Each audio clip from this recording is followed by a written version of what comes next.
Like other culinary artists from West Texas Chef's Table, Chef Rory Schepisi served a meal as part of the Panhandle PBS Savor the Goods dinner series.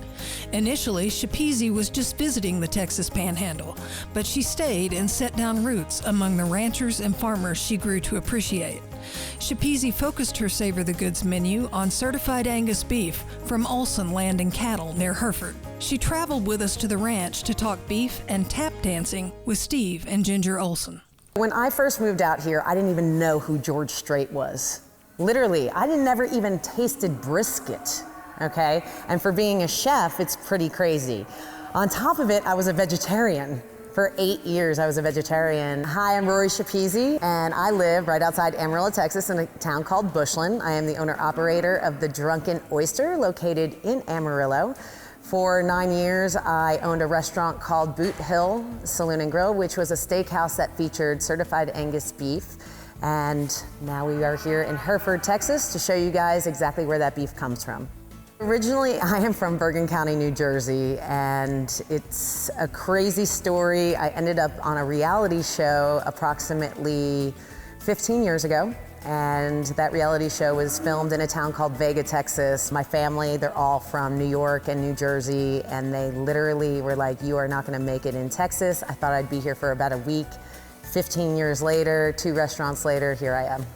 I got to experience things when I came out here that somebody from New Jersey or LA would have never seen. The Western lifestyle, the agricultural lifestyle, farming and ranching was just something that I saw in movies. And I was very drawn to it. Not to mention I was drawn to the cowboys too. You know, they're kind of cute. And so that probably helped a little bit, maybe meeting one of them. But you know, I grew up in an area that I would go to the grocery store and I never thought, where does this produce come from? Where do these steaks come from? I just would go and they're there. I would go and grab them and never think about what it took to put these items on our table to create these amazing dishes. And so when I came out to Vega, I had the opportunity to work at feed yards, to work at ranches, to have my own cow-calf operation, and really learn how hard it is and how much work goes into being able to put one steak on the table. At that point, I really started to befriend people in the cattle industry and the ranchers and just see how these families come together to produce this amazing product that we all get to sit down and enjoy. I am a graduate from the Culinary Institute of America in New York, and then I went to Johnson & Wales for hotel restaurant management. During the time that I was at CIA, I was a vegetarian the entire time, which, oh my goodness, these classic chefs, they're old German chefs, European chefs. When I was in meat ID and meat fabrication, I was like, ew, meat, you know, I wouldn't eat it. So this one time, one of my chefs made me go into the meat locker, this is in meat fabrication class, and hug a side of beef for the entire 6-hour class. So at that point, although I was a vegetarian, I was like, I got this. So then I ended up slowly, even when I was constructing my recipes, I would taste it and I would actually spit it out because I was still a vegetarian. So one night I had a friend of mine said, I'll make you a deal. I'll eat fish if you eat steak. And I hadn't eaten steak in it was almost 8 years at this point, six or 8 years. And I said, I can't. The doctor said that I wouldn't be able to digest it. And finally I was like, you know what, I'm gonna try it. So I had a piece of filet mignon. And I was so upset because I wasted years of missing out on such a great, amazing, flavorful thing. And I was like, why did I waste all this time? And so the next morning I woke up and made myself steak and eggs. That's all she wrote. Being a vegetarian definitely made me take more notice in produce and the freshness of produce. But once again, during those times I grew up, I was in New Jersey and New York. And so you didn't get to see the farms. You didn't get to see these people putting the passion every day.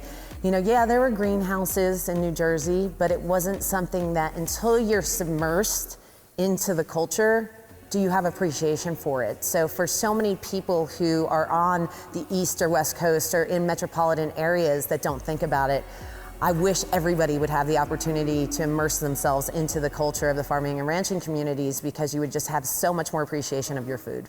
I did a little show that I'm sure some of you have heard of called Food Network Star, and that was definitely one of the craziest,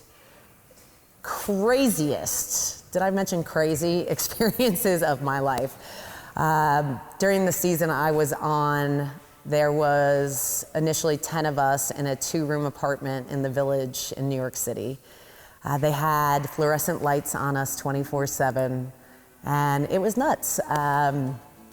I got to meet some of the most amazing chefs that I'm still friends with to this day. It was something that I would never take back. I really wish that I had the opportunity to do it again now, because I just know so much more than I did when I did the show. It's funny, people ask me all the time, what's your favorite ingredient or what's your favorite dish to cook? And the one thing I will say is just having the relationship with Certified Angus Beef and having my steakhouse.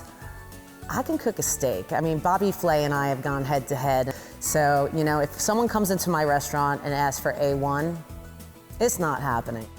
It's funny because beef is a product that I love to work with, but I have a fresh seafood restaurant. But that also falls into it, you know, knowing the difference between fresh and frozen seafood. It all plays together, from produce to meat to fish. It's where is this product coming from? You know, is it just being mass produced? Or are there actually, you know, farmers and ranchers working every day to make this happen? Just like, you know, my fishmongers who are out fishing, sending us messages at 3 o'clock in the morning. This is what the boat's bringing in. What would you like? What is the taste of success to you? Wow, that's a good one. Winning the lottery. The taste of success could fall into so many different things, but for me, yes, everyone can say financial. For me personally is when I put out really good product and I see smiling faces eating what we just created. Could you do anything else? I am so multi-talented. I could do so many things, but tap dancing is the one that I'm best at. I'm just kidding. I can tap though.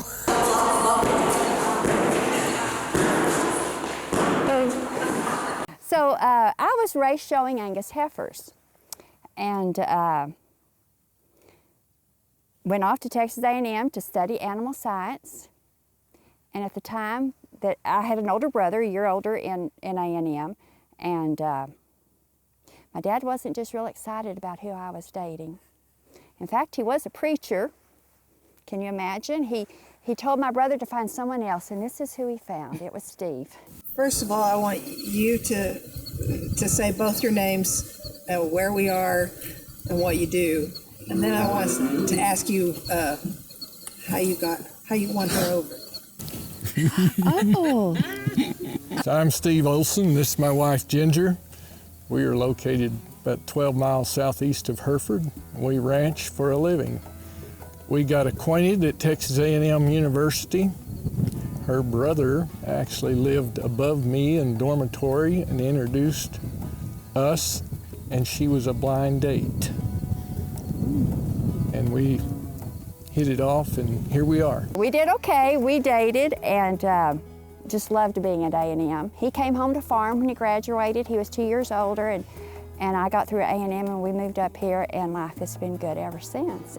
Steve grew up raising shorthorns, and so when we dated at A&M, I was Miss Texas Angus at the time, and he would take me to different functions, and it would be the shorthorn breeder from Hereford, Texas, was escorting Miss Texas Angus. So we had a lot of fun with that going through college. And as you see now, the cattle are black. My dowry came with 1 black horse and 3 black cows, and I always kidded him, my cows were better than his. And the horse was terrible. We raise Angus cattle because they are the premier breed, and the demand for them is higher than any other breed. And certainly when we started in 1980, CAB was just beginning to get a foothold, the Certified Angus Beef program. And since that time, it has grown along with our Angus breed because of the demand. We have a little over 250 mother cows that we keep on the ranch year-round, and then they calve every year, so we have calves to go with that. We are actually environmentally friendly, have been for all of our lives. The word sustainability has come to be a buzzword in our industry, and to me that means three things basically.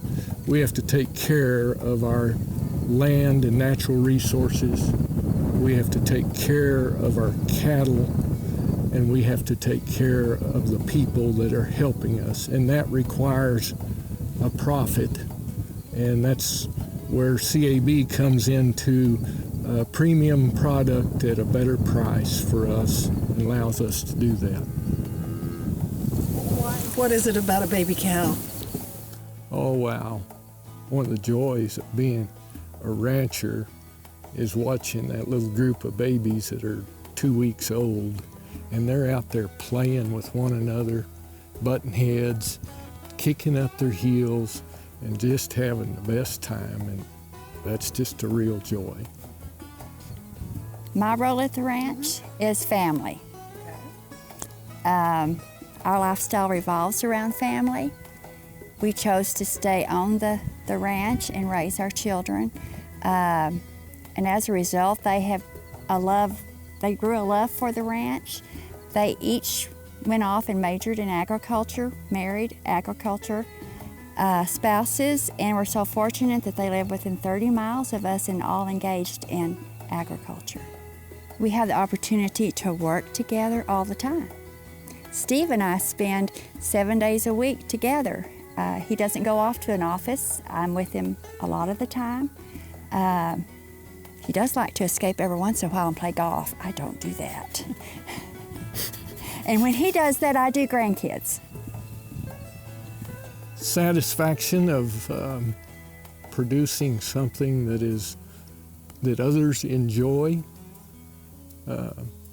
That's totally behind it all.